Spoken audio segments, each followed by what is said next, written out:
Right, good afternoon and welcome back to the channel. A little bit of a different one today because you find me in a place where I spent most of my childhood, in fact all of my childhood. There's the old CL500 and this is the actual lane upon which I lived, a couple of hundred yards just down that way. And these are the fields that I used to play in as a kid.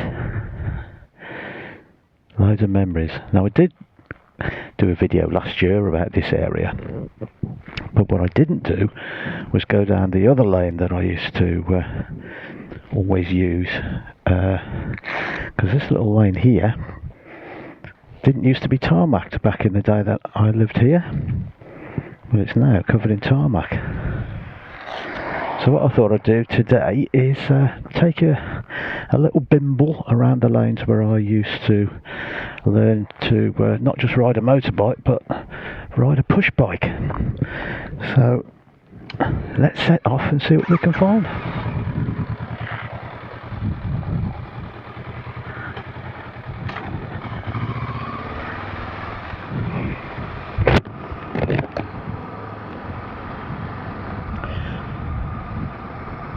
Yes, driving down this road here, riding down it,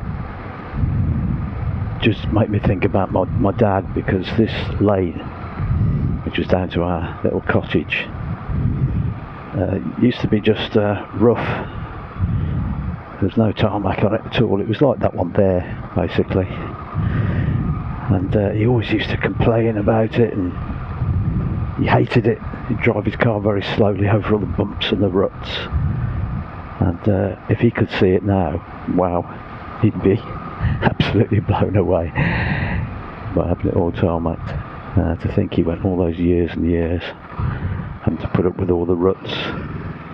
Right then, so instead of going left, which is towards Starport on Sutton, I'm going to go up this way.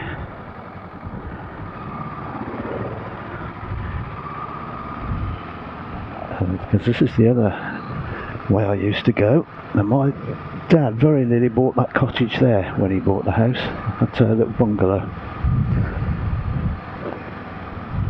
And this here is called Bugle Gate, or it used to be anyway.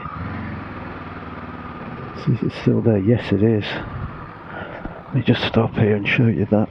It's still called Bugle Gate. Look at how beautiful that is. The Bumble Hole. Now, those stunning little row of cottages, and there used to be an old lady that lived there who was in her hundreds, and she used to have a goat which lived on a patch of the land just up here on the left hand side before this house was built, just here behind the hedge. And she was actually over 100, which in those days was pretty rare. And you would see her walking a goat along the lane here.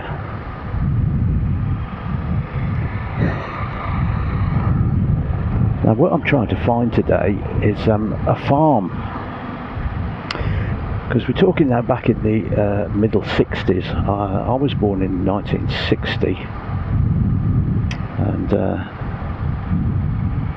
there used to be a programme on the TV then, I think there probably still is. It was called Gardener's World. I don't know if that's still a programme. I'm not a gardener.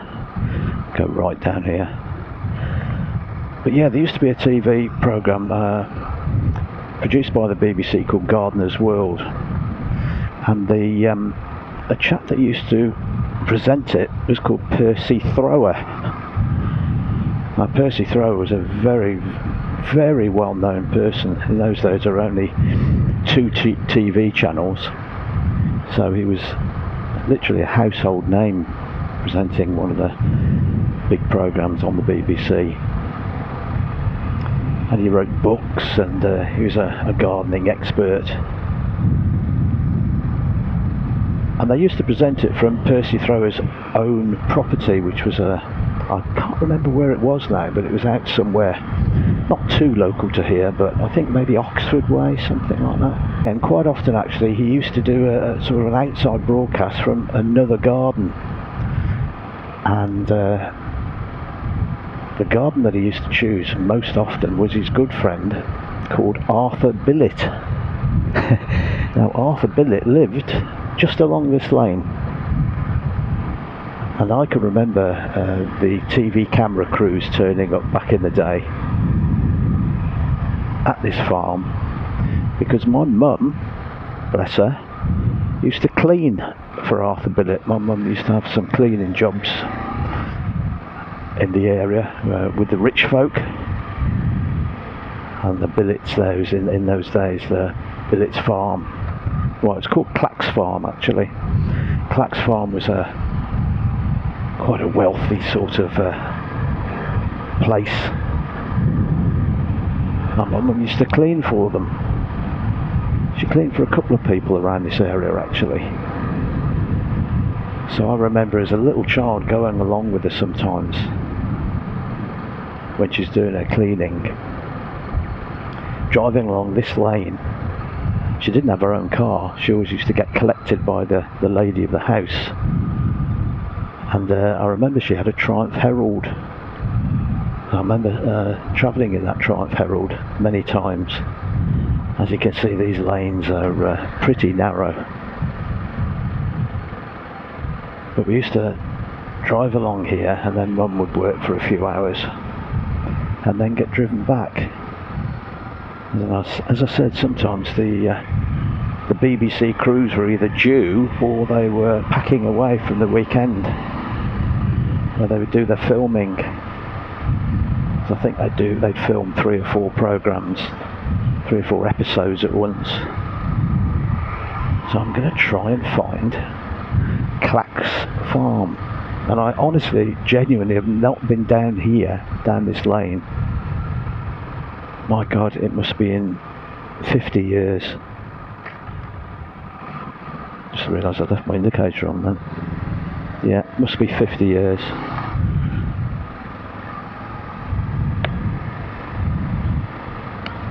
Now the other farm that she used to clean for is down here on the right hand side. I remember this distinctly as well. Yes, these are the buildings, or part of the outbuildings for the farm here. I can't remember what this farm was called. Let's see if it's still got a name. It's still got the entrance there. Yes, it has. Gosh, it's all gated now, and oh God, isn't it different? Oh, and look at the car. Got a Bentley. Yeah, that used to be the farmhouse and its buildings. Solar panels on the roof now. And this used to be a farmyard with pigsties in it, right outside the door of the house. So I used to come out from the kitchen and throw the scraps into the pig pen. Wow, what a difference. Incredible, absolutely incredible. But then the Clack's Farm, as far as I can remember, was up here and on the right hand side. Ainswood Dressage. That's alright, after you. Livery Yard and Training Centre. So we've had a dressage training centre built there now. There's a house on the right hand side here, which was always a beautiful, beautiful place, but then Clack's Farm was beyond it,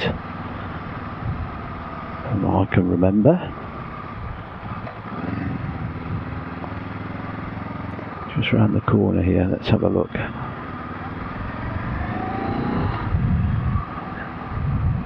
It's amazing when you come back to these places and they're actually called the same place as the Hollies. The Hollies. Was it that one, or was it this one? Or was it the one here on the top?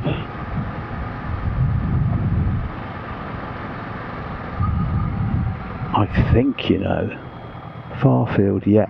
I think it was the one that's now called the Hollies. It was back down there, and that's where the TV crews used to turn up to.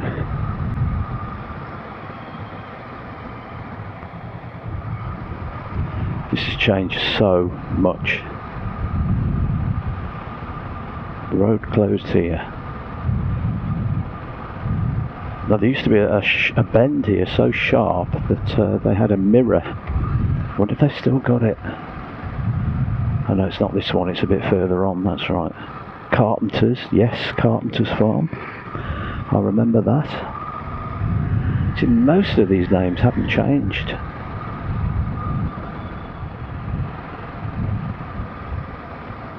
Yeah, that used to be a barn there from what I can remember, and that's been changed to a house. Where all this water's from, I don't know, because we haven't had rain in quite a while. Oh, we have. Yes, we have. We had a bit of a storm on the one night.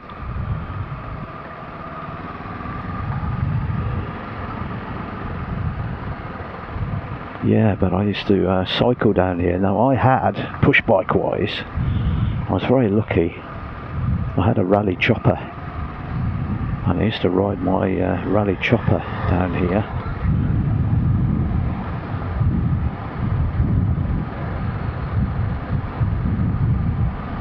Tempted to make some funny remarks, but I'm not going to. Now, Holtfleet and Ombersley. Yeah, I'm going to go towards Ombersley. I think that's barn conversion as well there. But these are the lanes that I learned to ride in, so perhaps you can see now why I've got a scrambler. And I sort of it's funny, when I came out for this ride, as you know, I go past the road to Bridgnorth onto where the cafe is, and it's a very popular bikers route. And as I pulled out, I went into the fuel station, and there was loads of bikes in there. A lot of sports bikes, because this is a Sunday. And you get all your Sunday riders out. Gangs of sports bike riders, etc. Now normally, 20 years ago, I'd have been going with them. I'd have followed them, maybe even joined in. But now, my instinct, as I've got older, is when I see gangs of bikers like that, is to ride in the opposite direction, to be honest, and come down places like this. It's an age thing, isn't it? All that tearing about, all the showing off, just leaves me cold now, to be honest. Oh, beautiful. What a fantastic view. Absolutely stunning. God, the memories this brings back. I was so lucky to have this as my backyard. I didn't appreciate it at the time though. I'd have handed it all in for to be living on a modern estate, to be honest, and have loads of mates around. Because the one thing with being out here, as idyllic as it is, it was a very lonely sort of childhood, because there was just no friends around. You were largely on your own. You had to cycle for miles, even to the I find maybe the nearest playmate.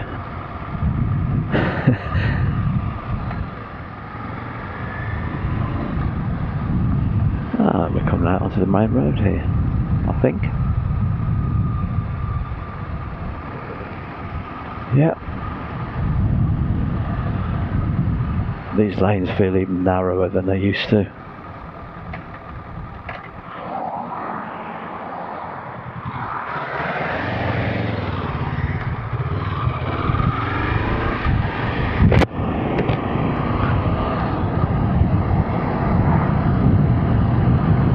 Back out to the main roads now. We're coming into a little area here called Holtfleet, and this is where we pass over the River Severn.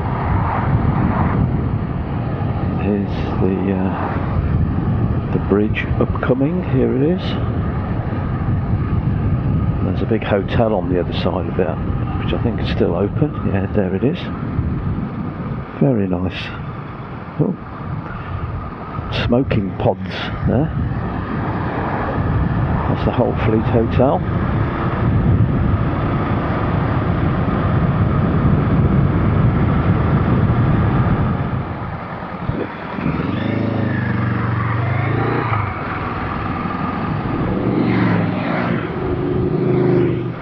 the racy boys.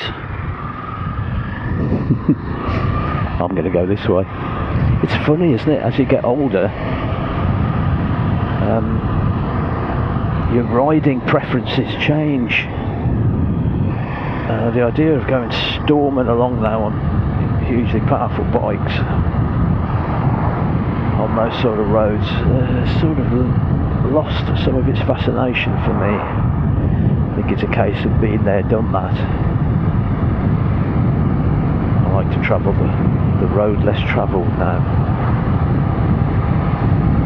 I wonder if that's the same for everybody. I suspect it is. And I suspect that's why the little CL500 is suiting me so well. In many ways it's, as I've said before, the only bike I really need. Yes, it's nice and it's fun to have that buzz every now and again of a truly powerful bike, but for most of the riding I do, it's more than adequate. Just adequate isn't always what you want, is it? You want a little bit of extra sometimes. Despite how capable this little machine is, and it is very capable, I have loads of fun on it.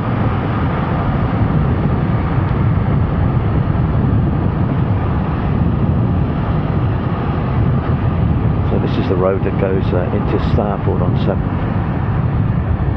from the Arley Kings direction, or into the Arley Kings direction. A little village here called Shrawley.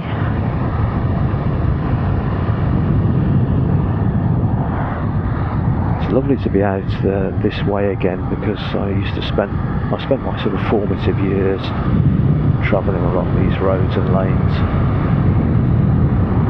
and you sort of lose touch with them. I have been along here fairly recently though with Malcolm. We went out to a cafe along this way. On a beautiful day like this, look at that there, that is so stunning, that cottage. Yeah, on a beautiful day like this, it's a lovely place to be. The heart of Worcestershire, England.